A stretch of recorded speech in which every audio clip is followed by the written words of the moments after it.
Our friend Beth has an amazing house. She's had several rooms featured in House and Home already. You've seen her bathroom, you've seen her kitchen. When it was time to do her living and dining room, she approached Sarah and I to help her tackle that project. So Beth has a great eye. She's constantly visiting antique stores and also attending auctions. So she has great things to work with, but they tend to be more on the traditional side.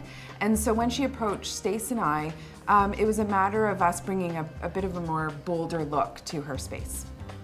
Our jumping off point was this amazing find at Primavera, and it's a line that they have called Portatilio. And instantly we fell in love. When we found the fabric, it gave us more flexibility. If we framed fabric, she could move it around the house later if she got tired of it in the living room. And it just became this really fluid and beautiful piece. And it created the color palette for the whole space.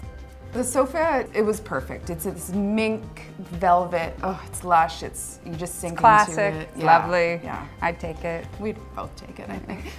And it was just the perfect backdrop to adding the other velvet pillows that complemented the artwork. Yeah.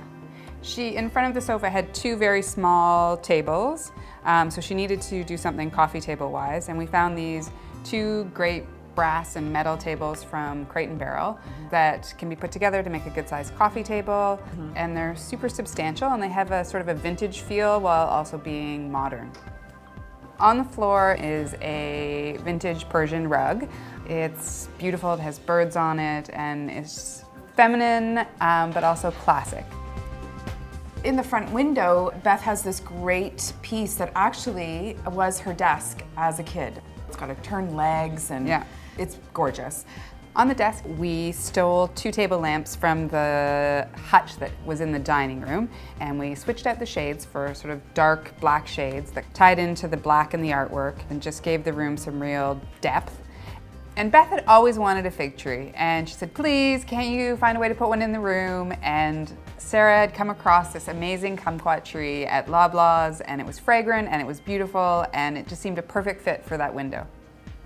Beth had actually always considered having shutters in her space. The shutters are from Canadian Custom Shutters.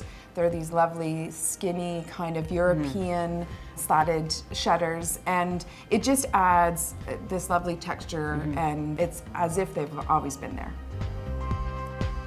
She had two great armchairs in her condo, and we love them. They're great, they're classic, they're in a black and white ticking stripe.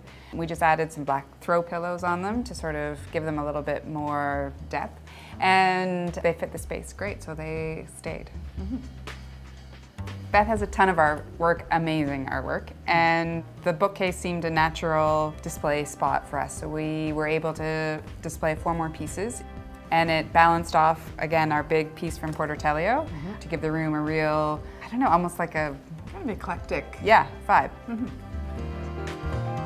After attending one of the furniture shows, we found the tufted settee that actually is on one side of the dining room table now. We decided to add that, move the chairs to the other sides of the dining room. It just opened up the space a little bit. It's comfortable, you can sit 2 people on it.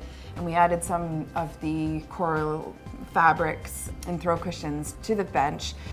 Beth really was hoping for pattern drapes, but once we had sort of solidified that we were doing that big art installation on the wall, it sort of canceled out a pattern drape in the dining room. So we went for a very classic cream silk drape, which really, again, elevated that room and made it feel quite elegant. But that left the fabric that was going on these beautiful traditional chairs that were an inherited piece. And we'd brought along this great fabric from Schumacher that was black and charcoal and cream and was quite modern, but was also a damask, so kind of traditional. And I think they're amazing. In a previous issue of Maison de Mire, we had featured this amazing lighting company in Montreal, Lambert et Fille, and we had seen one of his pieces online, and we knew instantly that it would be perfect for Beth's dining room. It's brass, it has 3 layers, and it just was a really beautiful match with the drapes, the silk drapes, and the light is just beautiful. Yeah. On an outing one day, Stace came back and had found this amazing mirror from Hardware, as well as the sconces that are from Zigzag. And They're totally unexpected, especially the sconces. They're a little bit retro, and I instantly love them. Yeah, and so did Beth.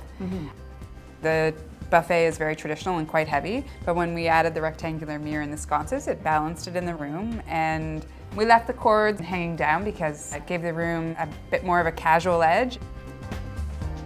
Even though there's a lot of pink in the dining and living room, I don't think this is a girly space. I think there's just the right amount of modern and traditional coming together to make it feel current. It definitely fits Beth's personality. She's a bit edgy, but she loves the pretty. Overall, we couldn't be happier. And Beth, I think, just every day just walks in and it just feels right at home.